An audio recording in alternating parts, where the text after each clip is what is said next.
Ghandia Bundi competed in the 5th season in Thailand, where she finished in 13th place. After originally starting off as a strong member who was well liked, she was soon involved in the infamous grinding incident with fellow tribe member Ted, and was soon voted out due to a sudden falling out with her tribe over it. I spoke to Ghandia about her personal fallout from the incident, why she distanced herself from the show for many years, as well as the difficulties of fame that was brought upon her from her time on the show. Ghandia, welcome to Survivor Oz. Thank you very much. It's my pleasure to be here. Thank you for having me. You're the third person from Thailand to be on this show. It was a season that we started off slowly without getting anybody on, but we're starting to catch up now and get some momentum. Yes. Well, that's good. Maybe that has something to do with the DVD was just released of our season not too long ago. I think that was this year. Yeah, it's been very recently, and it's a season that a lot of people seem to not like that much. But I just watched it recently, Ghandia, and I think it's a very underrated season. Yeah, I think it is. I think it kind of was a season that people forgot about after it happened. I think it was really exciting while it was airing. But then I think after, I don't think people really remember that much about it specifically. Yeah, you know? Yeah. It seems that a lot of people forget after a certain point of the show, because I think Brian dominated it from a certain point that it seemed likely that he was the only one who was going to win it. So maybe a lot of people were turned off by that. Yeah, I think so. I think if it's too predictable, if the winner seems to be too predictable, I think that turns the fans off. I think they want twists and turns and surprises in a show. I think if there's too much predictability, especially in a show such as Survivor, I think it tends to turn fans off and they get bored. Yeah, I've heard a lot of comparisons, I think, to the most recent season of One World. A lot of people thought that with Kim, that she seemed to dominate from a certain point on, and that she was easily going to win that game. And it was, you do kind of want things to happen. I mean, Survivor has been known for throwing twists and plot changes in, and I think those type of things, this element of surprise, and keeps the fans interested because of how the show is made up. The show is made up to put people out in the atmosphere where they're not well equipped to be out there and throw challenges at them, and so in that, there should be a lot of unpredictability. And so when the show starts to get predictable, I think the fans just kind of, like I said, they just get turned off by it. Yeah. Well, I remember the early part of Thailand, though, was very entertaining, and I think you were easily part of that entertainment, Ghandia. I think some of the best moments of Thailand involved you in those earlier episodes. I think you may be correct in that assumption. I don't deny that my entertainment value was high in the first few weeks of that show. In the All-Stars, of course, and they had the best fights listed in the first 7 seasons. Your fight with Ted was up there as well. So you've got to look at that as an honour in a certain aspect, that you've been involved in that Survivor history of one of the best fights. Oh, yeah. Oh, absolutely. I embrace all of the fame and accolades that I earned from my participation in that show. And I think, well, I know that I'm proud of what I did on that show because I started out as a fan of the show, a huge fan. And so to be able to be on it and participate in it and do as well as I did, that's relative to me, of course. It is great to get little accolades like that. I think it's a wonderful thing. I am proud of all of my achievements or non-achievements having to do with that program. Changed my life forever, actually. What was the reception when you got home after the episode aired with the incident with Ted? I mean, was there a positive reaction, negative reaction? I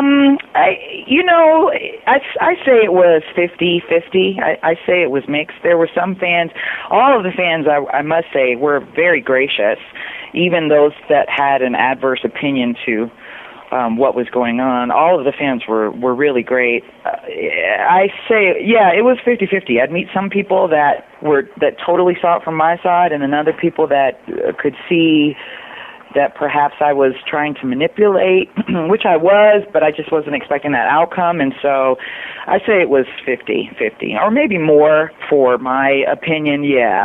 But, it was kind of balanced. the opinion. It's just so interesting in any aspect in what happens in those situations, because you're always going to have a 50-50 spread. You're going to have people who agree with you and will come to you and say, yes, absolutely, Ghandia, I felt for you in that situation. The others who are thinking, look, Right. you're just playing a game, what are you thinking, and that sort of stuff. And it's interesting to think that in all of this, there are two people, yourself and Ted, who both at the time were in relationships, both at the time who had a life and partners and all this sort of stuff that were being affected by it. I know it was touched on in the reunion show after that, but I think a lot of people Right. probably forgot about that aspect of things, didn't they, when it was all airing? Yeah, I think, and for the fans, they get involved in what they're supposed to get involved in. They get involved in the characters that they see every week. They get involved in the challenges and the tribes and all of that, but do they really get involved in the participants' personal lives? No. And, to their defense, they're not supposed to do that, in my opinion. I think the reason why I love the show is because it creates this fantasy for me with a little dose of reality, because these are real people. But do I really get into the contestants' backstories? I have to honestly say that I don't. And so the fans don't get there unless... And the show doesn't really talk that much about everyone's background other than what's on the website for each show and whatever interviews they do or what family members come on. But I don't think there's any thought to what happens to us when we get home with our families and such. Yeah, yeah, that's very true, because I know in speaking to a lot of you guys on this program that a lot of fans believe that once you get home from Survivor, you're an automatic celebrity, your life's changed forever. But for the majority of you, you just got to go back to normal life, don't you? Yeah, and your life changes. The immediate splash of the media, for me personally, affected my work life, because fans were showing up to my office on unrelated business just to see if this is where I really work. Wow. And so it's not a good celebrity. It's a celebrity, because if you don't win, and then even before the show airs, you have to conduct yourself as if you have no idea what's going on. And so it's not like you come home and you're famous and everyone knows, that you were on the show. You're still supposed to behave as if you went where you lied and told people where you said you went. Yeah. You're not supposed to allege anything until it airs, and you're not supposed to allege anything about yourself until your show airs. So it's difficult. I found that it was difficult because there's no, you've been out of regular life for so long, and then all of a sudden you have to come back to it, and it's difficult to adjust to that. I can just see that with the whole not telling people where you've been. I think that's the part I would struggle with the most, because no matter if you're first out or you win the damn thing, you're probably so excited you just want to tell everyone how great it was. Oh, absolutely, absolutely, absolutely. As soon as I got home, I wanted to tell everyone the things that I did and the people that I met, and this happened, but you can't say anything. And that is very difficult. It's like keeping this huge, incredible, awesome secret, and you can't tell a soul. It's the worst thing ever. That was one of the worst things about being on Survivor, was that fact that you can't say anything, because you are bursting, And so as soon as your episode's airing, you're like, yes, come on, everybody, listen to me. Come on, I can talk now. Ask me anything you want. It's brilliant. Ask me anything you want except who I think is going to win. I contractually cannot answer that question either. Yes, it's just that small little... That was another hard question not to answer, was that one, because I already knew who I thought would win, but you can't say. So who did you think then was going to win? Oh, I suspected Brian. Well, apart from myself, Brian. I always thought that I was going to win for a very long time. And then after that, I could see how Brian was operating. And then when he said he was a used car salesman, I thought my chances were really shot when he said that. Because a used car salesman, a new car salesman doesn't really have any challenge. A used car salesman has huge challenges to try to convince you that those cars are worth you buying. So my thought was, if he was a successful used car salesman, then he's probably selling us all cars. Yeah. Metaphorically speaking, he was selling us all lemons, and we were all buying them. And it seemed to work. Obviously, it did work. Clever. It did work. He won $1 million. I don't think they've ever had a used car salesman on the show since, from memory. I don't think so. And, in my opinion, I think I would cast it that way. I don't know.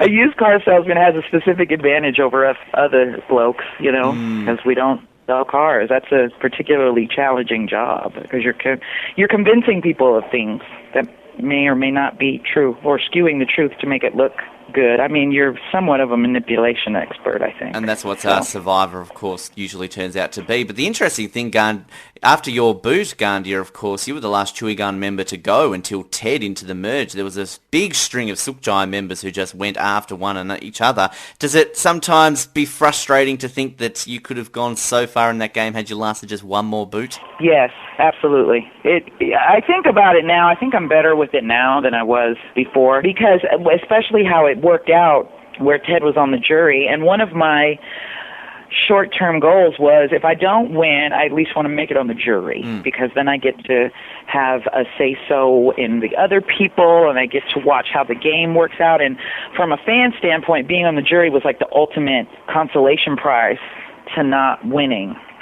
You know, so that was my golden goose, as it were, from a fan standpoint. And then I didn't get that, and then I saw how close I could have been to getting on that. That was tough to swallow for a while. Yeah, it always seems that I think that would be a minimum if, I was to go out there, Gandhi, you'd want a jury minimum and then see what happens afterwards, because there are so many different ways of playing the game. People go out there, bang, I'm doing this for $1 million, nothing else. They want the experience. They just want to see how far they can get, and it all seems to work out in different seasons of how far these people get, doesn't it? Exactly. And then every season, what is so fascinating and wonderful to me is when they when they did the Redemption Island, because then that was a way for someone to get voted off, but somehow orchestrate a way of getting back in the game. You know, so even if you try to just get on the jury, you may still have many chances to get back in the game via Redemption Island. So I thought that was a really good addition. And you're right, you never know, how it'll play out, but having the design of getting on the jury, I think, is a really good way to approach it. Yeah, absolutely. And the twist you're saying, obviously, Redemption Island. I mean, we saw Exile Island introduced there for a while. So many different aspects of this game has changed since your season, Ghandia. Do you think then that you missed the days of classic Survivor where it was just easy, I'm not saying easy, a nice basic format, or do you like all these twists and turns that make people play differently? Oof, that is a good question. I would go with the latter, because just as I was saying earlier about how a season can become boring because it's too predictable, I believe with all the new twists and changes that the producers keep adding, that it's able to keep that freshness about it. Does that make sense? No, it does, definitely. And so if you kept it basic, it certainly would be a beautiful thing, but I think it would get boring fast. And because of the type of game Survivor is, I think it's meant to evolve. I don't think it's the type of game that's meant to stay one certain way because of it's Survivor. And if you put it in just basic terms, surviving is surviving no matter what is thrown at you. And so I believe that the show is brilliant by continuing to up the ante in those survivalist situations they create for the contestants. And it makes it really fun for the fans to watch. Very, very true. And of course, the aspect of survival doesn't really seem to get a lot of airtime now as it used to back sort of in your days, which is interesting, Ghandia, because I hear a lot of rumours going around for, say, a next All-Stars season. They might do something like an old school versus new school. And I think that... Oh, God, I would definitely qualify for the old school. Well, I was going to say, it would be so interesting to see somebody like yourself come back, Ghandia, because we've seen so many of the same people from the first 8 seasons come back, that throw some newer people in there that we haven't seen potentially from a season like Thailand. Over. Yeah, so that's making it kind of boring. I do agree. I mean, for me, I think it's like a felony conviction, 3 and you're out. So, you make 3 repeat appearances, and then after that, no, because there are plenty of contestants to recycle in to All-Stars that are popular and that they haven't taken a look at. And perhaps it's because, that 5th season was a bit of a difficult season. They never had to deal with any kind of sexual innuendo they always had to deal with sex and people having sex, but there was never the issue of someone claiming to be sexually assaulted or harassed. So that was pretty huge. And for a show that had had such success as it had before my season, something like that kind of scandal, I could see they would want to kind of hush it down because it was so early in the show itself. You didn't want something bad like that to tarnish it and to stop its run. But now it's well into, what season is it now? Just had 24, about to start 25. Right. So I think now you can start to touch on those seasons that perhaps were a little bit sensitive before and take some people from there that, were actually fan favorites and that want to see. I mean, there might be fans that don't like me at all, but they want to see me get handled again. You know what I mean? They want to see is Ghandia able to compete without all that. There are so many people that obviously you want to see. I mean, the only person we've ever seen from your season play again is Sheehan, and I know that's often been a touchy subject whether or not she deserved to go back to All-Stars or not. No, but I think she was the least controversial, in my opinion. So she was an easy person to put back on. She didn't really have a lot surrounding her that was, controversial. So it was easy to put her in. And she was kind of vanilla, middle of the road. She didn't have a huge fan base or a huge following. Still doesn't really either. No, but she was right. But then she was representative of the season, which is what they wanted to accomplish. This is where they need to change it, Gandhi. I mean, we spoke to Rob Zabachnik a few weeks ago, and he's somebody I'd love to see. I'd love to see you back. I'd love to see Brian. Now, this is a thing with Brian. Every time we have a cast member from Thailand on this show, the questions we get sent in: does Gandhi know where Brian is? Does anyone know where Brian is? Because I think Brian's disappeared. That is funny. No one knows Ghandia. I don't know where Brian is, and I'm thinking that people think that maybe I know where he is because of that pimp coat that he wore to the People's Choice Awards after our season, and maybe that's. I don't know. I don't know where Brian is. Nobody does. And I don't really keep in touch with anybody from my season. That's the thing that is weird or different about me is I sort of fell into obscurity with respect to Survivor after that. I mean, because in all honesty, Ben, with the sexual thing between Ted and I, it was very difficult for my marriage and for my personal life and my professional life after that point. It was definitely something that I had to deal with and overcome and learn how to speak about it positively in order to get through it.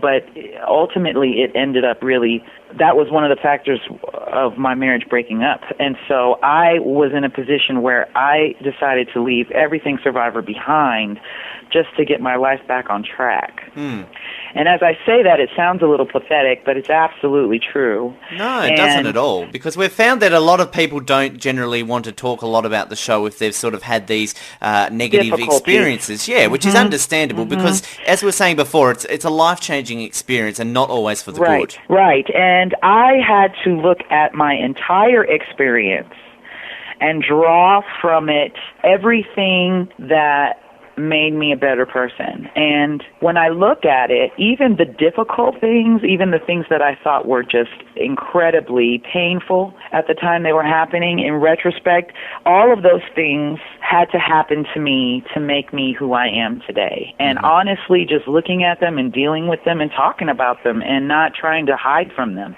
But I had to do that on my own around real people. I couldn't continue to go to reunions and go to those. I went to a few, and then I just couldn't go for a while because I started to think that I wasn't really Ghandia, that I was just being Ghandia, the character from Survivor, and that didn't sit well with me. I wanted Survivor to be something that I did, not something that I was, if that makes sense. Completely makes sense, 100%. So having said all that, though, Ghandia, given though that it has been 10 years, you'd be willing to give it another shot now and maybe a bit of redemption of yourself? I'd go in I'd go in a heartbeat. And now it would be easier because now I'm divorced and I have joint custody of the kids with my ex, and not just for that.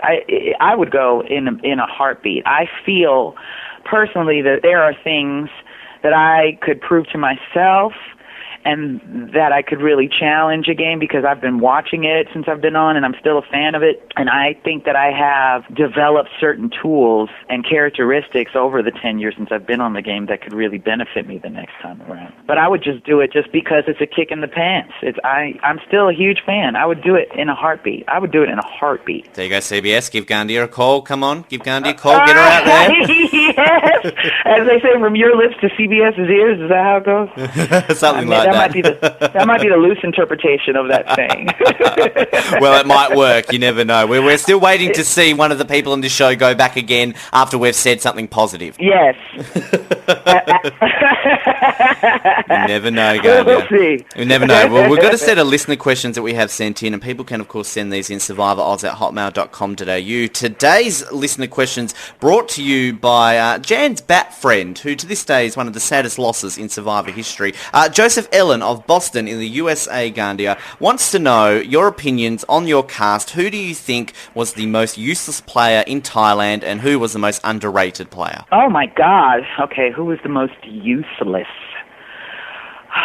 So then useless means someone who provided no use. Mm-hmm. And so I would say that person was Clay. Ah, right. Clay was the most useless as far as helping to get things done around the camp or just on challenges or anything of that matter. He was, just not. And the most underrated player?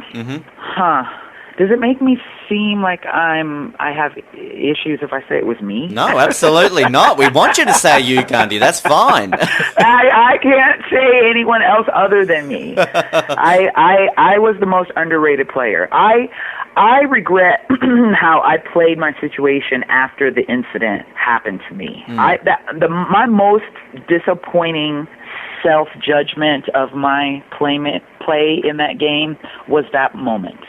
The night after the whole Ted incident happened, and my actions directly after that affected my ability to go much further in that game. And one of the sayings that I say to many of my friends is the only person that can really stop you from achieving success is yourself.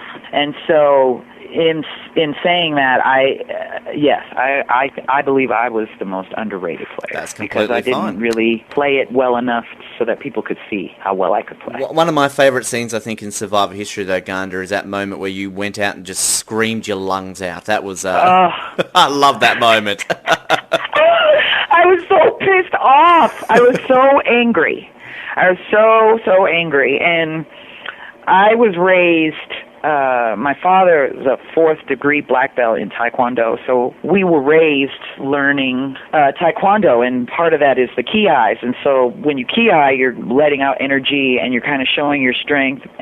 But at that moment, I just wanted to scream because I wanted to get the frustration out without really injuring anyone or myself. And so I felt that it was also a way that I could just commune with all the Amazons of the past and somehow get my stuff together. More screaming needs to be done on Survivor. I do love watching that, though. When I watch that, I do love it. It still gives me chills to watch that. Oh, it's brilliant. Brilliant. Might not have been good at the time, but from watching point, it's good.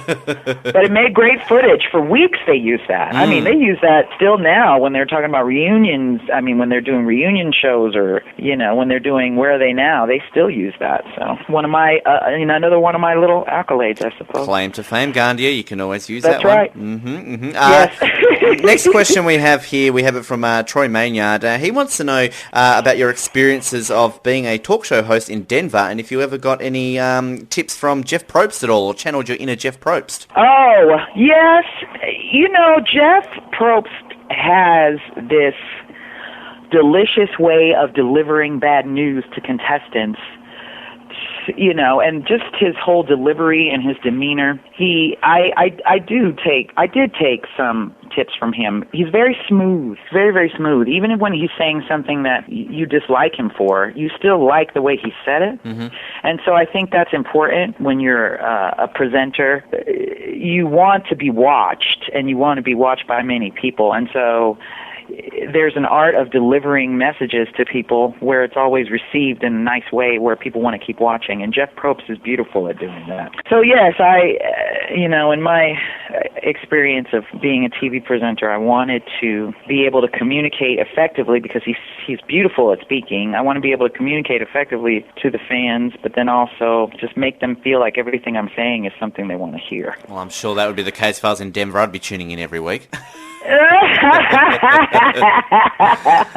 True story. Ben, the way you're flattering me, you can come to Denver anytime. Well, I have been told by numerous listeners of this program, Ghandia, that I'm too much of a suck-up to our guests, but look, I'm not denying that I'm a fan of Survivor and I'm a fan of the contestants, so of course I'm going to suck up. I mean, come on, what am I here for? And I like it. I'll come back every day. There you can go. ask me back every day. There you go. I'll See? come back. Sucking up works in this program. Sucking up works. The final question we have from Samantha McLennan of Hobart here in Tasmania. She wants to know, if you were on that final jury, would have you voted for Clay or Brian? I would have voted for Brian, probably.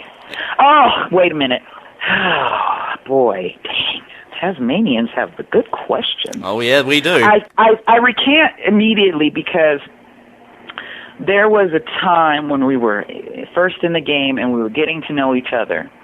And Clay talked about every Christmas how his whole family would buy presents for each other, but every time they would put the card on the present to say who it was to, they would say, I bought you this present, Papa, because you're a loving grandpa, and everybody had to put a reason why they were purchasing the gift. And when he told me that story, I was so taken aback by it because it was so loving. And that was what I got to see about Clay, was that he was a very loving, devoted husband and father and grandpa and dad, and there was something about the way that they did that Christmas that really touched me. And I felt that he wasn't giving me a line of malarkey. I felt that he was really honestly telling me intimate part of his family life, and I thought it was beautiful. And so having said that, if I were on the jury, that would be the thing that would make me vote for him, because it made me think that he didn't necessarily connive his way to get to the final two.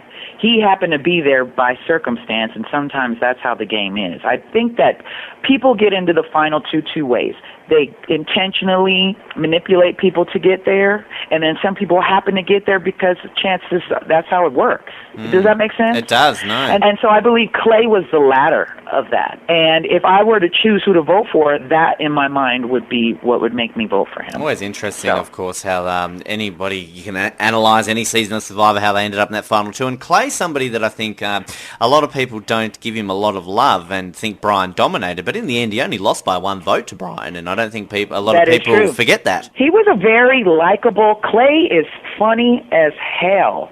He had us laughing. His demeanor, I mean, he's a country boy, and he's very matter of fact, and he gives it to you straight, and I appreciated him for that. I mean, but he was a kick in the pants. He was a likable person, you know, and I think he represented the everyman. At least he did to me. I mean, because I felt like he was just a hard-working guy who loved his wife and his family. And he would stand up about it. We'd definitely love to get him on the show and have a chat to him and hear his side of it. But Ghandia, we wrap every interview up with a set of 5 Survivor-based questions. These are just a bit of fun, obviously, to wrap up an already fun interview. And the first question is a 2-part question about Jeff Probst. The first part is, how many different cargo shirts do you think Jeff Probst goes through in every season? And if he was to compete in a season of Survivor, how far do you think Jeff would go? Oof, okay. How many cargo shirts does he use in a season? All right. I'm going to say every 3 days is an episode, and you're there 7 weeks. And so I would say he goes through 100 shirts. 100 shirts. I like that number. I'm going to say that. I'm going to say 100 shirts. 100 shirts. And if he were to compete, how far would he get? Yeah. He definitely would get in the top 5, but I don't think he would make it to the final 2. Right. There you go. Wow, I feel all philosophical now. I feel like I can predict. Give me some lotto numbers. I mean, I feel like I can pick a horse race now. we've gone from being talking about all things serious, being philosophical, and look, who knows what else we're going to get to in this interview, Ghandia. We just had a couple of hours. I can give you my recipe for getting stains out of white shirt collars. Oh, look, I think I am doing laundry as I'm doing this call. I think people will be dying up for that. Benefit your listeners. Yes. Question number 2. In the history of Survivor, what has been your favourite season and your least favourite season? Okay, my favorite season by far was the first. Least favorite was Marquesas. I just thought Marquesas, that's with Rosie O'Donnell, and it was just, oh my God, it was like, let's make a deal. It was cheesy and commercial, and let's give everybody cars, and let's send people on trips, and I have a crush, obviously, on Colby, so let's give him a gift, and it was so, I felt like Marquesas was hokey, and I think Marquesas got away from what actually the show was. I love that Vesepia won that season, and I love her, and, you know, no begrudging her. I just felt that the show itself, that show was so commercialized, and it was terrible. And then I hated that show because Vesepia won, and I felt if a black girl won, there was no way a black girl was going to win the next season, so I was kind of disheartened about that, to be perfectly honest. Right. So that's my most honest answer. That's fine. We like the honest answers. Marquesas has been answered before, but I think it's interesting you point out the whole Rosie O'Donnell aspect of it. I've only rewatched it recently, and I completely forgot she hosted. It was horrible. It was like at a point where I'm like, well, who else are they going to give a car to? Yeah. You know, why don't just give a car to every person that showed up on the show? I mean, they let her just kind of take over with that, and I just didn't like it. That's fair enough. Fair enough. Question number 3. Yeah. If there was to be a tie in the final Tribal Council of Survivor to decide the winner, how do you think they should decide who wins the $1 million? Oof. I think it should be something so random that it really pisses everybody off. Like, put your hand in a bag, and whatever color stone you pull out, that's who wins. Yes. That's what I think. It would piss a lot of people off, that would. Oh, but it would be so awesome. Yes. Because everybody would be so pissed off. You could talk about it for weeks. You know, something like that. I like that. I like something where either person has no advantage. It's completely luck and happenstance. Just like Survivor, a lot of it's luck. Exactly.